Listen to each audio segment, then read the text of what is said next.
Good afternoon, ladies and gentlemen. This is Antoine. Today, I just had something I wanted to get off my chest.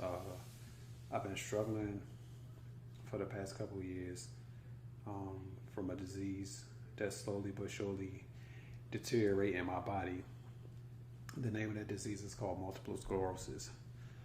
Basically, what happens is over a period of time, your body starts to develop uh, lesions throughout your brain and throughout your spine, on your spinal cord rather. And so it slowly takes away all of your functions. Um, I'll never forget. For so back in, I'll give you the start of it. So back in 2015, I started having double vision, and I would drive to work in the morning, and I couldn't figure out why I kept saying double of everything, and it went on for a little bit, and I was like, nah, there's nothing wrong. And then something was like, just go to the doctor. So I went to the doctor, and I was there for like maybe 4 hours. They was trying to figure out what it was, and the doctor came back, and she was like, "Oh, that's just vertigo. It's nothing big. We'll give you something for that." So I was like, "All right, cool." So I get back home, take the medicine or whatever, and then I noticed it wasn't going away, and I was just like, "Man, something's not right. I don't know what it is, but something's not right." So I wound up going back to the doctor again, and it was like, well, the only thing we could think of is that it might be this, but we're not sure, so we're not going to scare you into believing that this is what it is. So I was like, okay, cool. I understand. Yeah, you don't want to put panic in somebody's eyes because you think that they might have something that they don't actually have. So I went back home. It's like, all right, cool. But I still kept having double visions to the point where it was like hard for me to drive back and forth to work, but I had to get to work because I had to make money in order for me to survive. So I drove back and forth for a while, and then it started getting a little worse to the point where it was more frequently. Because at first it was just like maybe once or twice a day, then it started picking up to like 3 to 4 times a day, and then it started getting to the point where it was going between 6 and 7 times a day, and I was starting to get scared to the point where I think, oh, you know what? I think I might need glasses. So I went to the doctor, and it was like, well, you might need glasses. I think that's what she said or something, and that might help you out. So I was like, okay, cool.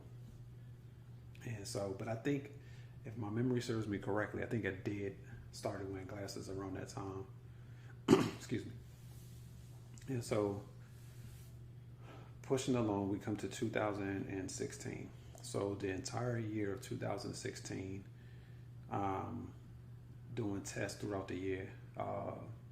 It was nothing severe, but it was gradual, and so they were running all kind of tests to figure out why was I having double vision, and nobody could seem to pinpoint exactly where it was coming from. So I took a battery of tests for the whole entire year of 2016.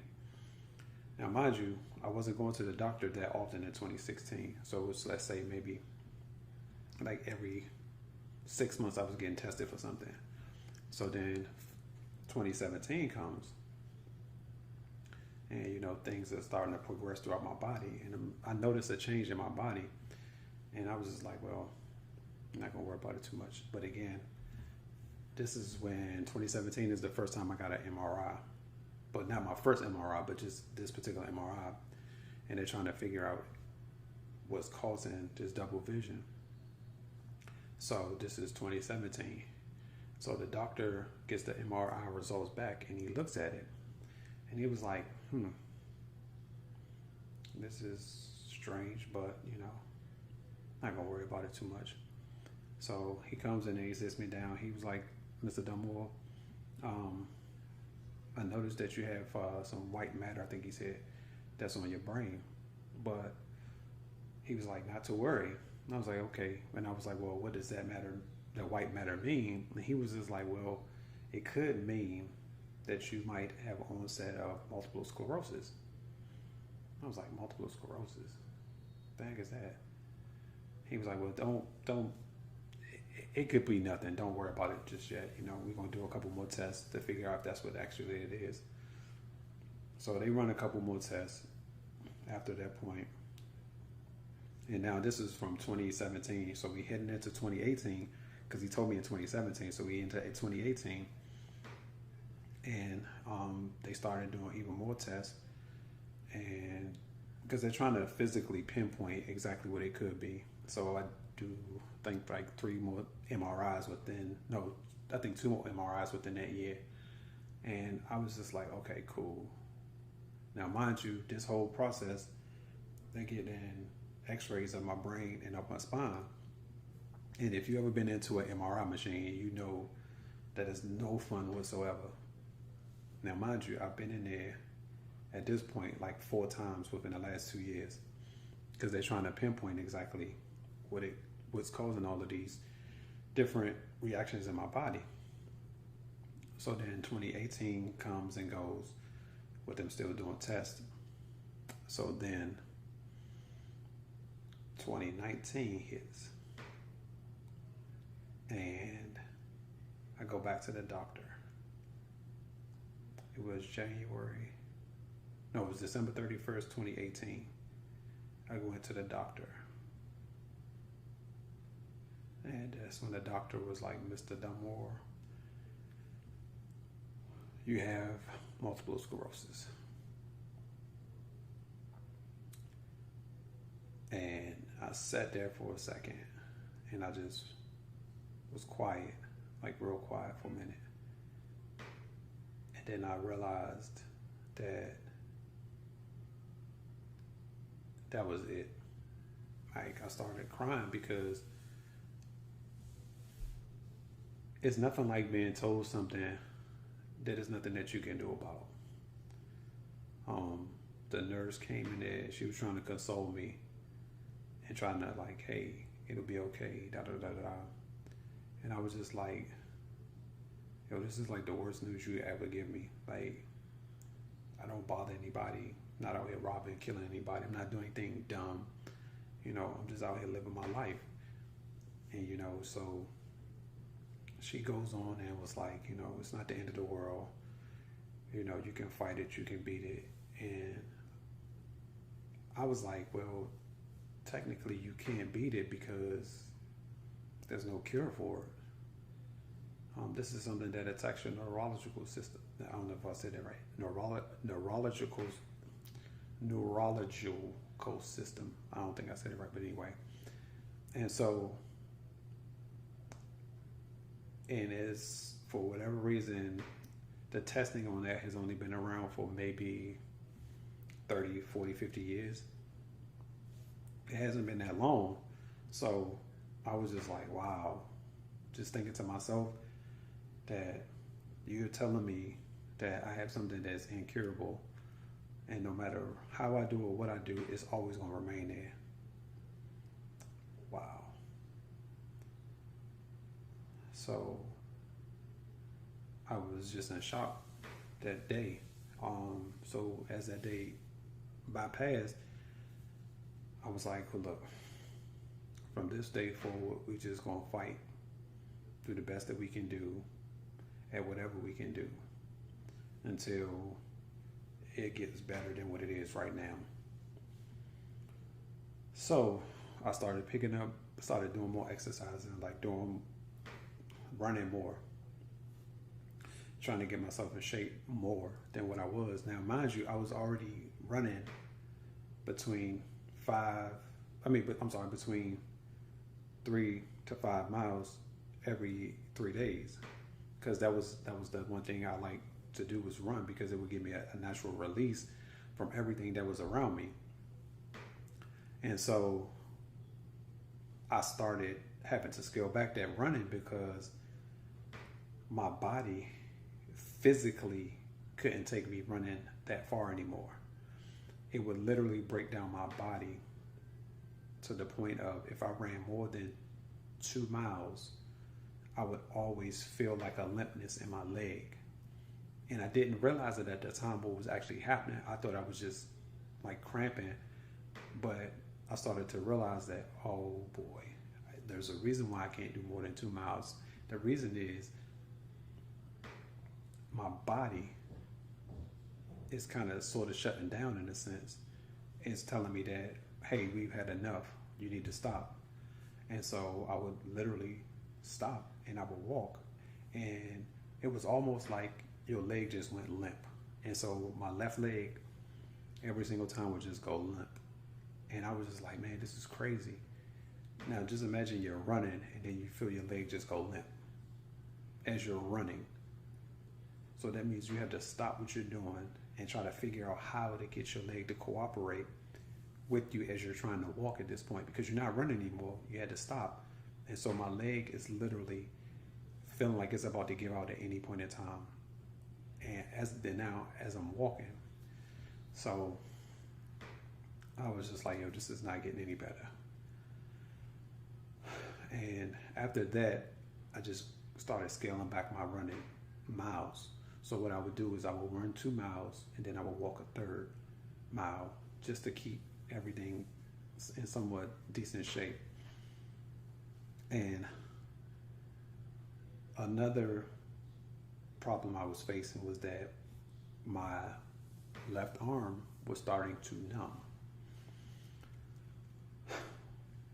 That feeling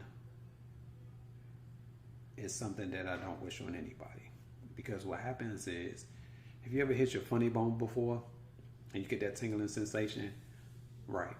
But the difference is that tingling sensation doesn't go away. It's there for good. It's not going anywhere. So I can't physically use, I'm sorry, I can still physically use my hand, just like my right and left hand, but the difference is that tingling sensation is a constant in this hand.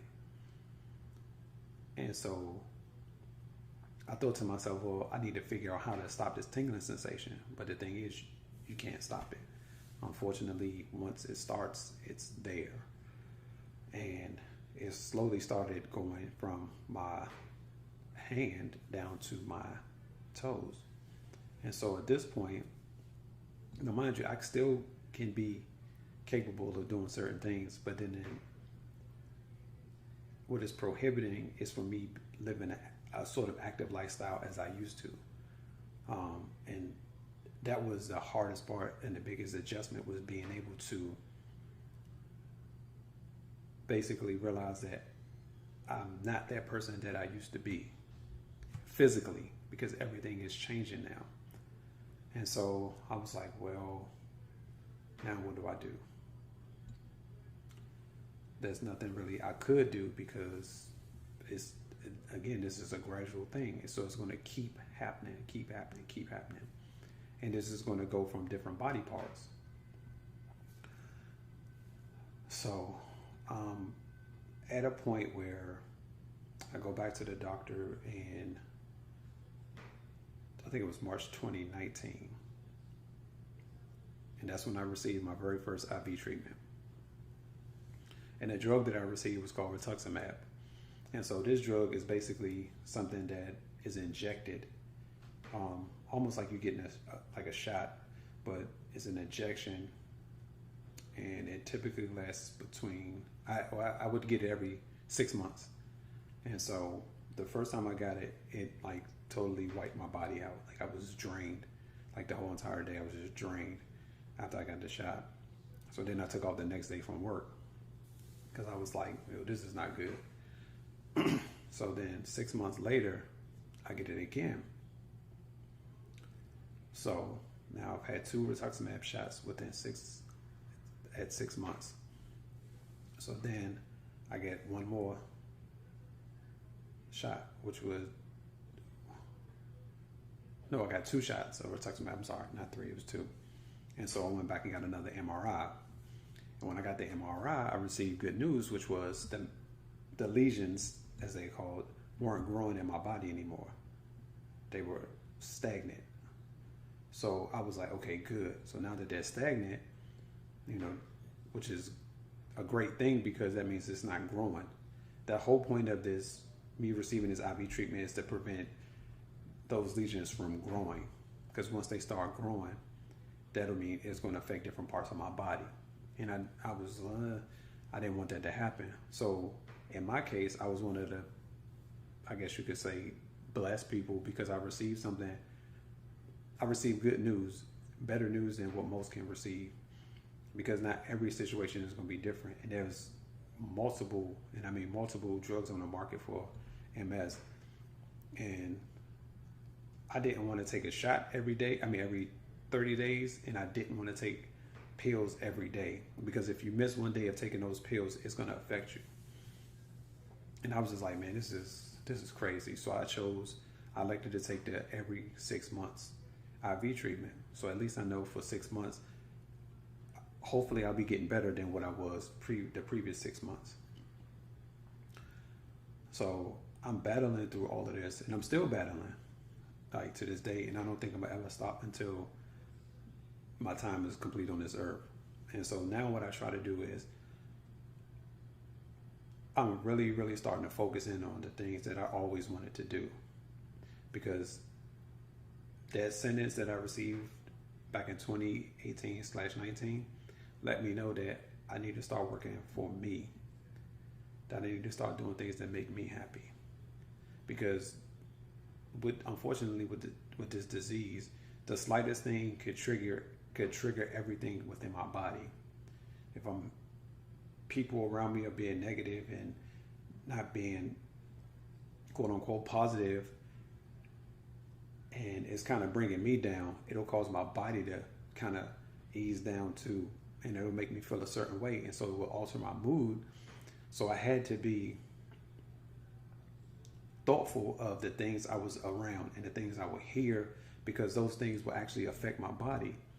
And I remember my doctor telling me, she's like, always be careful about what you're around and what you see, because those things can have an effect on your body. And at the time I didn't believe her, because I'm like, yeah, right. But then it actually started happening. And I would go to work, and there's, a whole lot going on at my job, and I would just like feel a certain way, and my mood would just shift. And once my mood started shifting, I started getting like, oh man, this is not good. Today is not a good day. And I couldn't just leave work. I had to stay there and I had to endure it, but my body would just turn a certain way. And I was just like, man, I don't really know what's going on with me right now, but I want to feel better. And so what I would do is I would come home and I would just be like, all right, something's not right. So I would just try to lay down and sleep it off to hopefully feel better. Excuse me, in the morning time. And 9 times out of 10, I would try to remain as positive as possible, because, again, I was going through a lot. Excuse me. From the doctor telling me what I had, to my job, to everything else that's going on in my life, and me trying to figure everything out all at once. And so I started thinking about it. It was like, well, maybe if I block off this piece of my life and work with the rest of it, it'll get better. But that wasn't a good idea, because it didn't necessarily always get better. It just compartmentalized the rest of everything that was going on, as opposed to what I was supposed to be dealing with and how I'm supposed to be dealing with it. And at a certain point, I was just like, man, why did I get this? Like, why did this happen to me? What did I do in life to deserve this? And I'm stressing myself out for like the last probably 2 years, trying to figure out how to cope and deal with this. And I joined a group. It's called My MS Team. And those people are extremely encouraging, because you also need a form of support from people that are around you, because those people that are around you, those could be your biggest cheerleaders, because not everybody's going to understand you, but the people who have it, they understand you. And not just you, they understand what you're going through, and they understand how your days go. Because one day you could be on cloud 10, and literally the very next day you could be on 1. Like, that's how severe it is, and that's how it ranks. It can go from one extreme to the next, and there's nothing that you like really can do about it, because you don't know how your body's going to react to certain things. So you have to be careful of what you put into your body and how you take care of your body. And I received a lot of suggestions from people about how and what to do with your body in regards to you being able to make yourself feel better when it comes to when you have those highs and lows. and from that group. And then I started talking to different people, and then people would be like, oh, I know so-and-so who has that, and I know blah, blah, blah who has that, and I'm going to put them in contact with you. And there's nothing more encouraging than you being able to reach out to other people and for you to listen to other people and their stories. So it gives you the courage to speak out on your story and let people know how you feel and what you're going through. It's nothing like being able to listen to somebody else's story, and see and listen to actually what they're going through and how they're dealing with things. Because I believe, just me, that you shouldn't be selfish when it comes to being able to listen to other people. Sometimes you should be the person to just listen to other people and see what they have to say. And that's how I look at it, is that, I love to listen to people's stories. I love, even if it's not a great story, I still love to hear people's stories, because you don't know how you can inspire me to change something about myself when it comes to looking at other people, when it comes to being able to motivate myself to do things. But your story can help somebody else. And so that was the whole premise behind me talking about it today, was that I want people to get an understanding of it's all right to tell your story, because you never know who you're going to help. And you helping somebody else can pass on to another person that can help the next person, and on and on and on. And then that listening and that storytelling is what's going to make you and help you throughout your life, because everybody is going through something. I mean, every single person in this world is going through something. And not all the time will people reach out to you and look for help, because they don't know how. And in my case, I didn't know how to reach out to people. But God brought people in my life to help me get through it. And so I'm still going through it. But the difference with it now, I have a lot more positivity around me. So it's not as hard to go through my life and look through things in a certain way, because now I'm seeing it for what it's worth. He gave this to me so I could reach out to other people, so I could help other people who may be going through something. I'll listen to you all day and night. I got nothing but time. So I think personally, being able to reach out to people and listen to people and help people, the best way I know how is by encouragement. You encourage other people. You encourage yourself. All of these things will be helpful for the people that are in the MS community, because it's tough. Just imagine you have a regular life and you're saying it's tough. Just imagine the people who are going through different diseases and different things where their body's constantly changing, like people going through cancer and stuff like that. We all need help, like all of us. And so if you can help this person, or if you can help that person, that's great. And so I'm starting this now. It's called My Chronicles Today. And this is the first time I've ever spoke out about it, like literally spoke out about it. Because I just felt today I needed to share this. I needed for people to hear this, because to me, this is something that hopefully will help other people. That's all I'm here to do is help other people. And I just want somebody to hear my story. That's it. And this is a daily battle that I face, of being able to not just to get out of the bed. And I thank God that I'm able to still get out of the bed, but to be able to move throughout my regular day and try to have regular and normal functions. And that's all I want to do out of life, is be able to help other people and to be able to try to function as normal as possible. Whew, that took a lot. But hey, I'm here for it. So yeah, have a good evening. This is your man signing off.